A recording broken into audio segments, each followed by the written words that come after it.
The glass explodes against the wall. A jagged cry of crystal that rips through the air. Red wine seeps down the wallpaper, a dark stain trailing like an open wound onto the hardwood. My hand trembles. The glass is empty now, and Sarah's eyes meet mine, wide, guilty, shimmering. "It was just a dance," she murmurs. The words have no weight. They crumble beneath what I witnessed. Her best friend Leah was on the dance floor with her, Leah's fingers tangled in Sarah's hair, their bodies pressed too close, their laughter far too private. I want to howl, but my throat clamps shut, trapping the fury, the pain, the questions that claw at my chest. We'd been at the party for hours, that kind of night buzzing with too much champagne and none of the breaks. The loft swam in cigarette haze and pounding bass, bodies rocking beneath chandeliers that winked like dying stars. Sarah had been radiant in her emerald dress, her laugh cutting clean through the din. I'd watched her from the bar, pride swelling in my chest. She was mine, my wife, my anchor. Then Leah showed up, sharp cheekbones, a sly grin, and whispered something in Sarah's ear that made her flush. A flicker of unease popped in my gut, but I swallowed it with another whiskey. Just friends, I told myself. They're just friends. The night blurred, and I lost sight of her in the crowd. My phone buzzed, work stuff, probably, but I ignored it and scanned the room. That's when I saw them. Sarah and Leah alone on the dance floor, moving like the rest of the world had fallen away. Leah's hand brushed Sarah's waist and lingered. Sarah tipped her head back, her lips parted in a way I hadn't seen for months. The music thudded, but the only sound in my head was a drumbeat of doubt. I froze, the whiskey glass sweating in my palm, my mind hunting for explanations. They're drunk. It's just dancing. It means nothing. But it did. I felt in the way Sarah's gaze flicked away when she finally caught sight of me, and how Leah's smirk faltered. I pushed through the crowd, my heart pounding against my ribs like a fist, and clamped onto Sarah's arm. "We need to talk," I said, my voice low, barely holding back the storm. She came with me to the balcony, the city's neon throwing hard shadows over her face. "What was that?" I demanded, words sharp as splinters. "Nothing," she answered too fast, twisting the hem of her dress with her fingers. "We were just having fun, Mark. You're overreacting." Her voice pleaded, but her eyes gave her away. Guilt flashed there, a shadow she couldn't hide. I wanted to believe her, to let the warmth of her tone ease the ache, but Leah's hand on her stayed burned in my mind. "Fun. Bart." A bitter laugh. "That didn't look like fun, Sarah.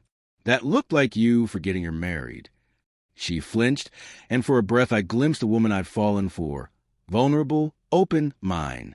Then her face hardened, and she folded her arms. "You're being ridiculous," she snapped. "Leah's my best friend. You're seeing things that aren't there." Her words sliced the fragile trust we'd forged over 7 years. I wanted to grab her, shake her, force the truth out, but a sliver of doubt stopped me. What if I was wrong? What if I was the jealous fool she accused me of being? Inside, the party thundered on, blind to the cracks spreading through my world. I watched Sarah drift back to Leah, their heads bent together, whispering. My stomach turned. I recalled the late-night text Sarah had dismissed as girl talk. The weekends, Leah had slept over at our place. The way Sarah's laugh seemed brighter around her. Each small thing was defensible on its own, but stacked together they became kindling. I poured another drink. The whiskey burned, but it didn't numb the ache. Hours later we were home.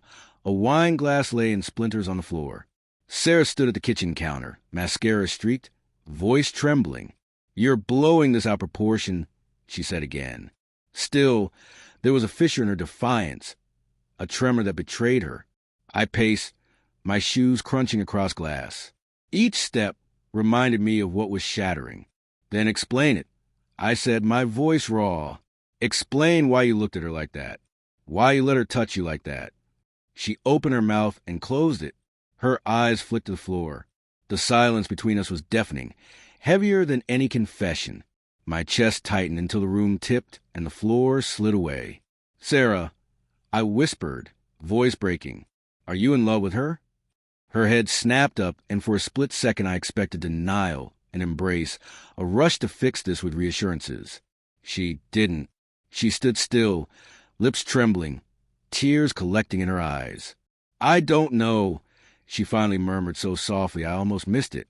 Those words landed like a blow, stealing my breath. "I don't know."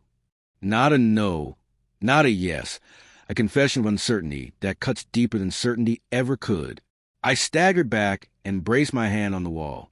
The room felt claustrophobic. The air thick as syrup. Flashes of our life together. Our beach wedding. The way she laughed when I burned our first dinner. The vows under the stars. All of it suddenly looked tarnished by the shadow of Leia. "How long?" I asked, barely audible.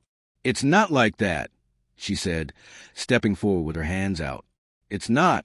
I didn't mean for anything to happen. It's just feelings. Confusing ones. I love you, Mark. I do." Her voice trailed, and in that pause I saw the truth she was too scared to say. She wasn't merely confused. She was torn between the life we built and something she couldn't name. I wanted to hate her, to scream, to walk out and never look back. But I couldn't, even with my heart fracturing. I still loved her. The way she hummed off-key in the shower, how she stole my coffee each morning, the way she'd made me feel enough. Or at least she once had. Now I wasn't sure what I was to her. "Say something," she begged, voice breaking. But the word stuck, knotted inside my head. Fight for her? Let her go? Confront Leia and demand answers? Walk away from them both?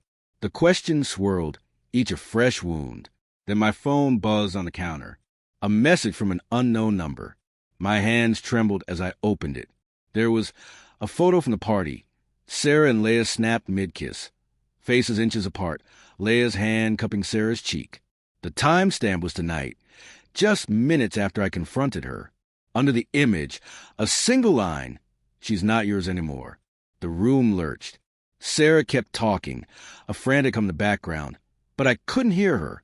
I only saw the photo and the truth it seemed to prove, the fissure in our marriage that I could no longer pretend wasn't there. I set the phone down and looked at her. "Who sent this?" I asked, my voice cold. Final. Her face crumpled, and without a word I knew the answer she hadn't given would be the thing to destroy us.